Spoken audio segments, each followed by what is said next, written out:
നിങ്ങളുടെ ഫേവറേറ്റ് സീരിയലുകൾ ടിവിയിൽ വരുന്നതിന് മുൻപേ സൺ നെക്സ്റ്റ് ആപ്പിൽ കാണാം. ഇനി എല്ലാവർക്കും മുൻപേ കാണൂ. ഇപ്പോൾ തന്നെ സൺ നെക്സ്റ്റ് ആപ്പ് ഡൗൺലോഡ് ചെയ്ത് സബ്സ്ക്രൈബ് ചെയ്യൂ.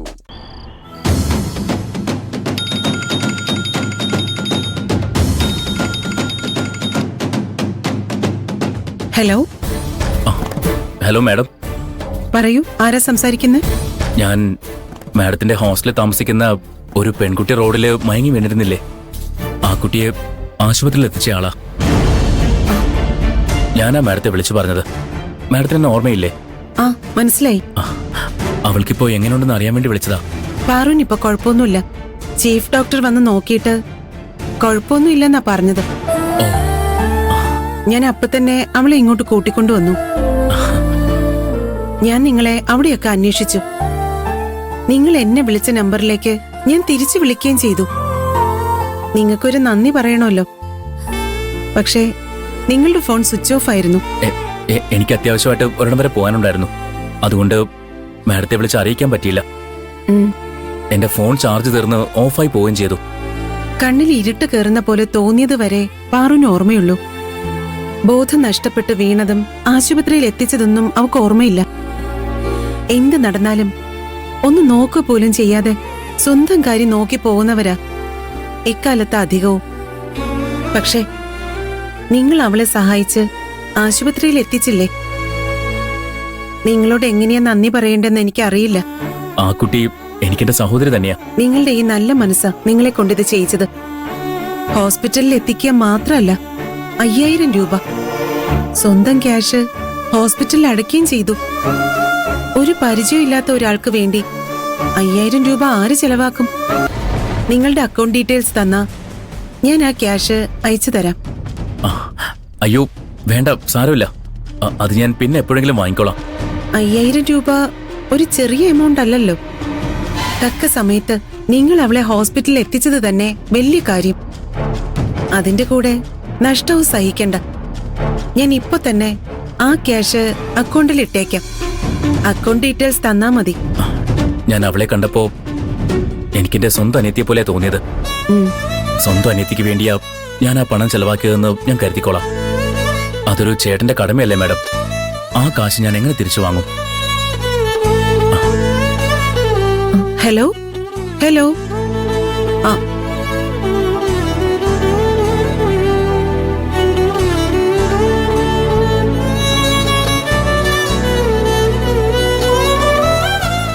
number you are trying to reach is currently switched off. താങ്കൾ വിളിക്കുവാൻ ശ്രമിക്കുന്ന നമ്പർ ഇപ്പോൾ സ്വിച്ച് ഓഫ് ചെയ്യപ്പെട്ടിരിക്കുന്നു.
എന്താടേ ക്ഷീണം തോന്നുന്നുണ്ടോ? ആശുപത്രിയിൽ പോണോ? വേണ്ട, ആശുപത്രിയിൽ നിന്ന് പെട്ടെന്ന് തിരിച്ചു വന്നത് അബദ്ധമായിരുന്നു ഇപ്പൊ തോന്നുന്നേ. ഒരു ദിവസം അവിടെ കിടന്ന് ഫുൾ ചെക്കപ്പ് കഴിഞ്ഞിട്ട് തിരിച്ചു വന്നാ മതിയായിരുന്നു. ഒരു വണ്ടി വിളിച്ച് ഇപ്പൊ തന്നെ ആശുപത്രിയിലേക്ക് പോവാം. മീര, മാഡത്തിനോട് പറയാം. പാറു, നീ ഒന്ന് എഴുന്നേറ്റ് മുഖം കഴുക. അപ്പോഴേക്കും ഞങ്ങൾ വരാം. ഐഷ, പാറുവിനെ നോക്കണേ. വേണ്ട, ഞാൻ ഒരു ദുസ്വപ്നം കണ്ടതാ. ദുസ്വപ്നോ? എന്ത് ദുസ്വപ്നം? അത് ഒന്നുമില്ല. നിങ്ങൾ കിടന്നോ? ദുസ്വപ്നം കണ്ടതാണോ? നിന്റെ നിലവിളി കേട്ടിട്ട് ഞാൻ പേടിച്ചു പോയി. സാരമില്ല, പ്രാർത്ഥിച്ചിട്ട് കിടക്ക്. കിടന്നു.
പാറു, സത്യം പറയേ, നിനക്ക് എന്തെങ്കിലും വയ്യായികയുണ്ടോ?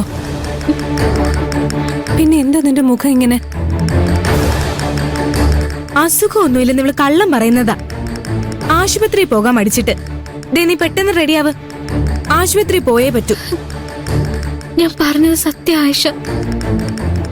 തളർച്ചയും വയ്യായ്കയൊക്കെ ശരീരത്തിനല്ല, മനസ്സിന്. മനസ്സിന് ശക്തിയുണ്ടെങ്കിൽ ശരീരം തളർന്നാലും പിടിച്ചു നിൽക്കാൻ കഴിയും.